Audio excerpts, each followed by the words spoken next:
Listen, folks, just seeing here, time is really pushing on us.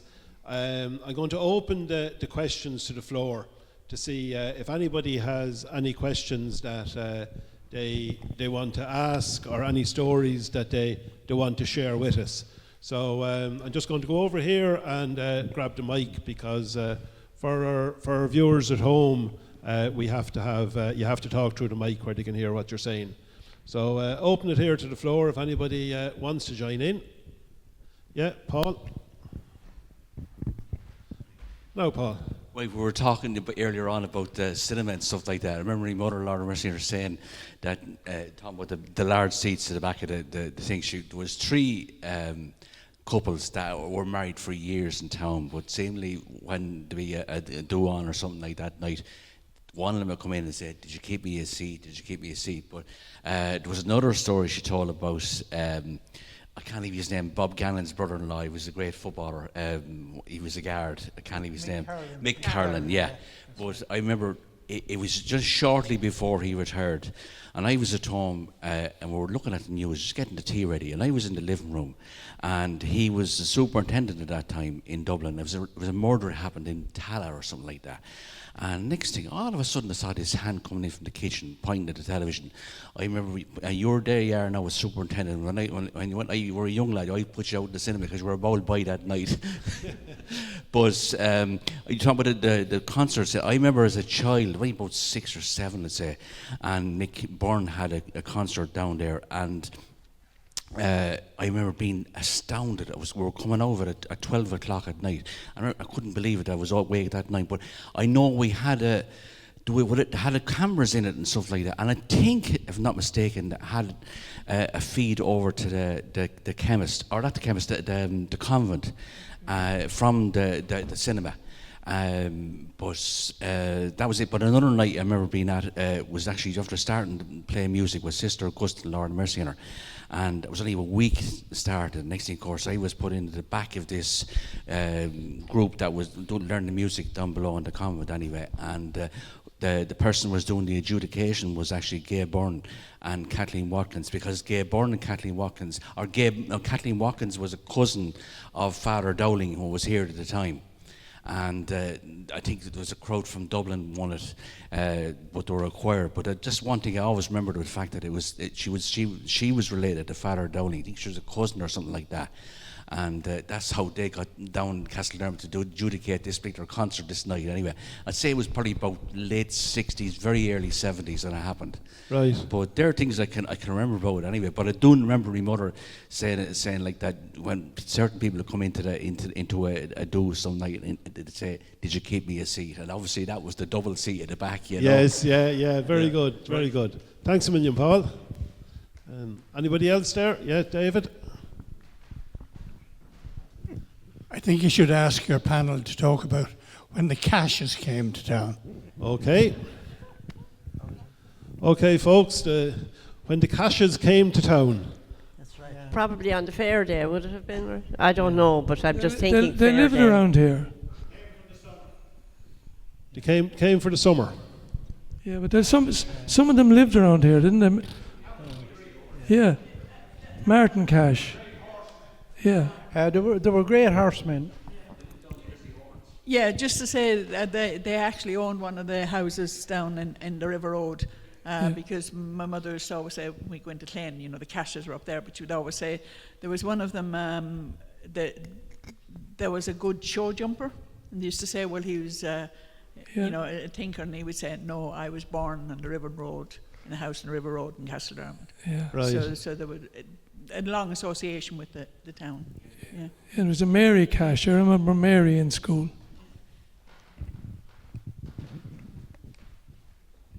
Ned Cash was a great horseman, and he had a horse called You Mind Me that ran, they raced the horses, but they were horsey people mainly, and they got on very well, yeah.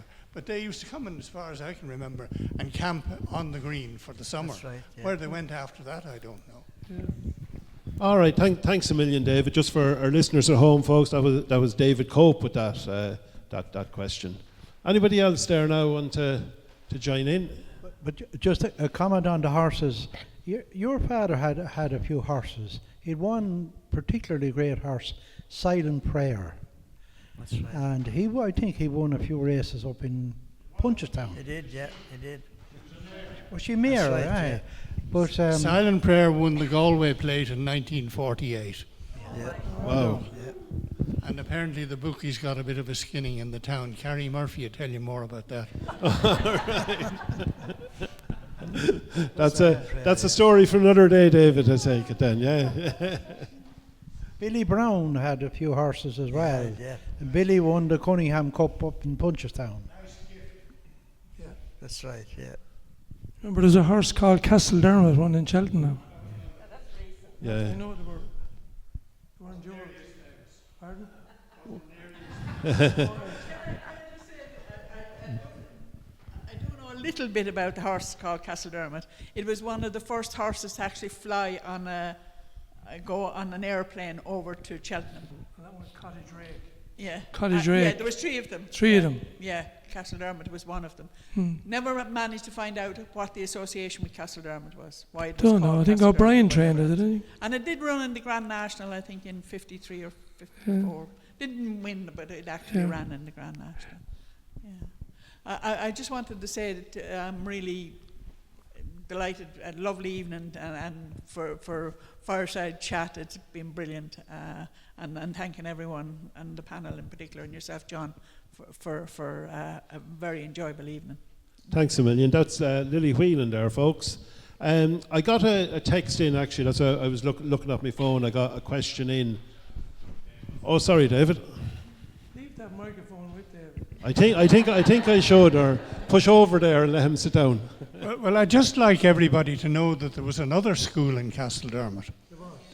Oh, there was down in St. James's School, opposite St. James's Church. And of course, that's where I went to primary school.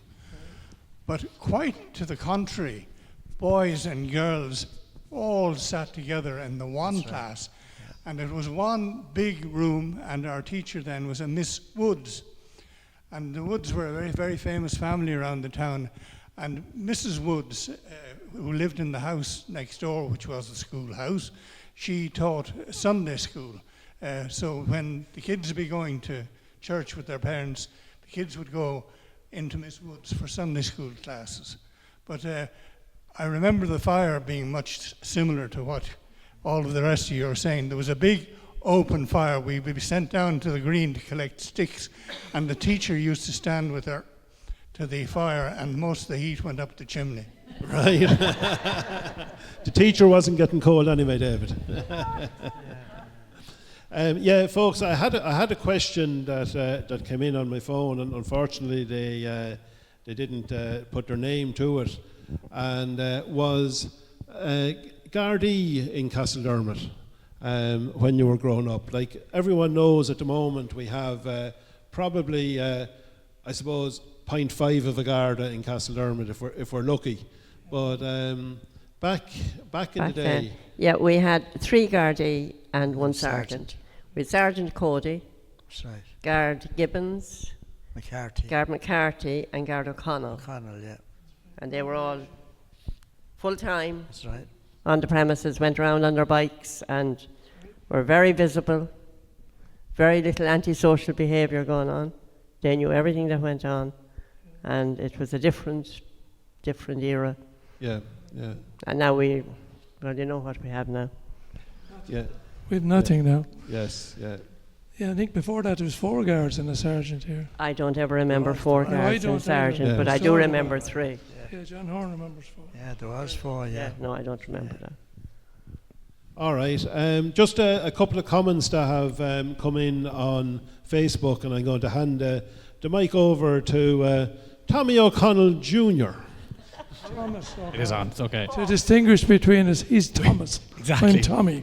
Dad says, who's Tommy O'Connell Jr.? You're Thomas. We have a big crowd watching tonight, folks, on a few different platforms on Facebook and Twitch. Now we have a bigger crowd than normal now, so you'll be happy to know. Just something caught my eye there. Edel Black put in a comment, and she said that she remembers her uncle Mick Black, who a lot of you would know.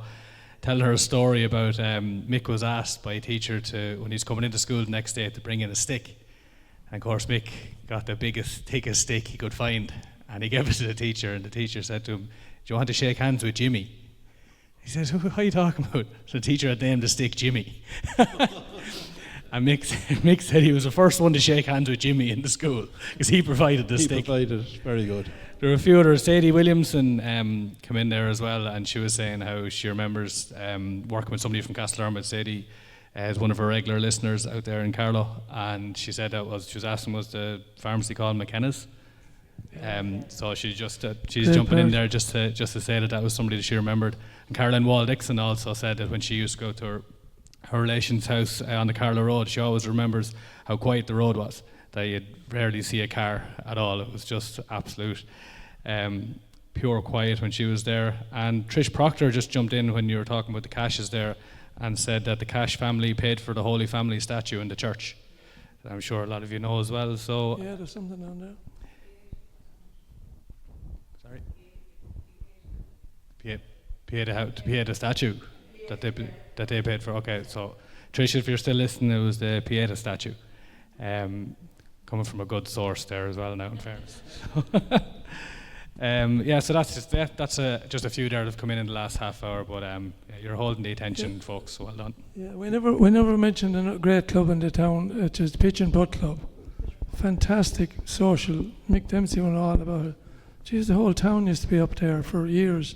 And every Sunday we went away to opens all over the place, everywhere, all over the place. Including you, John. You played up there. Including and George myself, and your father. Yeah. Yeah, it started in 1967, as far as I can remember. 60s anyway. Yeah, and it was Earlier than that, I'd say, Mick. three Little earlier. Huh? Little earlier. No, 67, because Costello was here at the time, and he was the founder. You remember Costello? I won't remember say him too much well. about him now. Remember him too well. Yes, he did found it, all right. Huh? Yeah. He was the founder of the He Pitch was, and yeah. Putt. He was, yeah. Maybe one of well, Yeah, he was the founder, and the land was rented from Kevin Barry, who owned the Castledermot at the time. Yeah. That's right. And the first sponsors was a crowd called RTB Rentals in Carlow. They were renting videos and that type of Yeah. thing. And sure, as you say, we went around the country. All over the country, yeah. I remember... It was a great social occasion. Yeah, in 1970 the county championship were held in Barnhill, and Castledermot won the junior and the intermediate. I don't know who, we weren't good enough for the senior, but we won the junior and the intermediate that day. Harry Wall and John Wall Savage was Jr. the top. were great players. They were the two top They players. were the top. Yeah, they were. It was fantastic. But there was a great committee on that. God, I remember the McKenna's and the Tobins. And I remember the treasurer for years was Carrie Murphy. Fantastic treasurer. By God, there wouldn't be one penny go astray. But they were a great committee. Great committee. She's not here, is she? No. She's not here, Tommy. No. Okay, right. I didn't say anything wrong about her anyway. She was a great committee member. Yeah. Brilliant treasurer. And we'd forgotten to talk about as well. You're talking about the Pitch and Putt Club. There was a tennis club in Castledermot, As it was. which went on for a good few years as well. And then I suppose we can't finish up the evening. And Tommy, Castlevilla, and still going, but it's also part of the history and all of Castlevilla. Yeah, 69 it was founded. Yeah, it's the most successful club in Kildare by far. But the one thing about Castlevilla, that I won't bore you with a lot of the stuff, but 85 we're running we're going to hire a marquee. We're going to run for 2 weeks, run race nights and quizzes and running the competitions of all descriptions and dancing and we needed a bar. So we weren't allowed. We were told, the local law told us that you can't have a bar extension in a tent. It had to be a solid building. So then we said we'd get together, or we'd build a solid building onto the tent. And for the bar, no, that didn't work, wouldn't work either. So I remember we were up in the field one day, And Tom O'Shea was the driving force behind it. And Mick Holloway, Lord of mercy, was there. And what about building this? Build a pavilion, but sure, it couldn't be done. We had only 12 days. So Mick Holloway, Lord rest him, fantastic bricklayer, builder of all description. And he says, if you give me plans by Tuesday, we'll have it up. So Tom brought down, one of his clients was a top architect in Dublin. He brought him down, vacated his own office. Your man moved in with his equipment. By Tuesday he had plans. And then they started, and all of a sudden the word went out, and volunteers, blocklayers, plasterers, carpenters, they came from everywhere. You know, that film, build it and they will come. But it was unbelievable. 12 days in the whole, as it stands now. And I was about to say, Tommy, it's still there. Still there, and it will be there for a long time. And Hurricane Charlie came in the middle of and if we had a tent, imagine that. That's or right. marquee.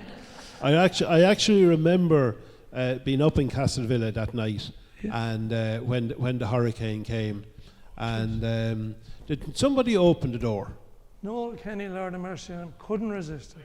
Yeah. Who? Sorry.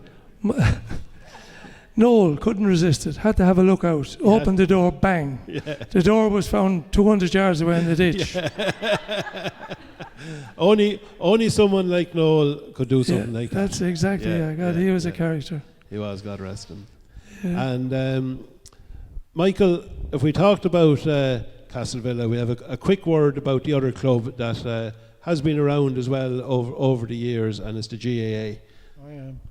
I'm not sure when it started, but Tony Wickham wrote a history on it and did a great job on it. But as far as I know, one of the first fields that the GAA had eventually became Castlevilla Field in 1969. That was what I used to call the Barrack Field. It's now Ardee. But they broke up a few times and reformed. The last time they reformed was in 1942. And my father, God rest him, gave them a field in Barnhill. I'd say he rented it to them. That's right, he gave it to them. And they were there from 1942 up to about 56 or 7. And then they moved down to the Cavalry Field, which is where William Pierce Terrace is now. Yeah. And after that, then they got to buy the land in poor old Billy Brown's, and that's where they are now at the moment. But they were always a great club. And around 1960, a fella called Tony Ryan came here as a sergeant. And Martin Duffy was, I think, worked in Copes, did he? And they started St. Dermot's Hurling Club. And they went from strength to strength. And for a small village, Castledermot were able to win 3 senior hurling championships in the 90s and had 4 or 5 players on the Kildare senior team. And at that time, Greg Deering was in the national high scoring charts as one of the best hurlers in Ireland. So that's a slight synopsis of it. The other thing we did, we built a handball court, which a lot of kids got great value out of it for about 10 or 15 years, and then they grew up and they moved away and there was no one taking over, and that sort of died a death. But there'd be an odd game in it still. Yes, yeah. Just while I have the mic, I suppose I should say something about our president who died recently, Eamon Kane.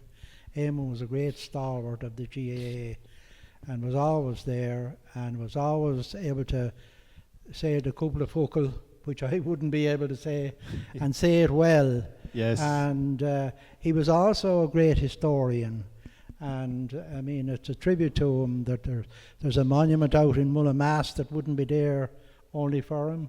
There's a monument in Mullacreelin that wouldn't be there. There's one out in France where Lawrence O'Toole died, and all that would have been Eamon's work. Yes. And I think it's, he deserves recognition for it. Yeah, definitely. And Eamon was in his 55th year as president of Castledermot GAA when he passed away. Yeah, he would have been. His 50. He was in his 55th And he year. was county board delegate for many of those years, and he was always a great man. It was an objection or anything. He was like a dog with a bone. He'd never let it go. Yeah. And he won more than he lost. Yes, definitely. I'm going to finish with a quick story about Eamon. And like Michael said, Eamon was a great man for the Cúpla Focal, and he was also a great man when he got a mic into his hand, and not to stop talking. But one day, anyway, I was asked, along with the PRO of the GAA at the time, which is Jackie Whelan and Eamon, we were asked to go up to KFM to do an interview. They were going around the clubs of the county, and they wanted people to go up and talk about the clubs. So up we went anyway, and the guy who was doing the interview, his name is escaping me at the minute, but I just got him quietly beforehand. And I just said to him, you want to keep Eamon here, keep an eye on him, because once he gets a mic in his hand, you're going to find it very hard to get him to stop talking. And your man says, don't worry, he says, I'm well used to this, he says, I'm well used to it.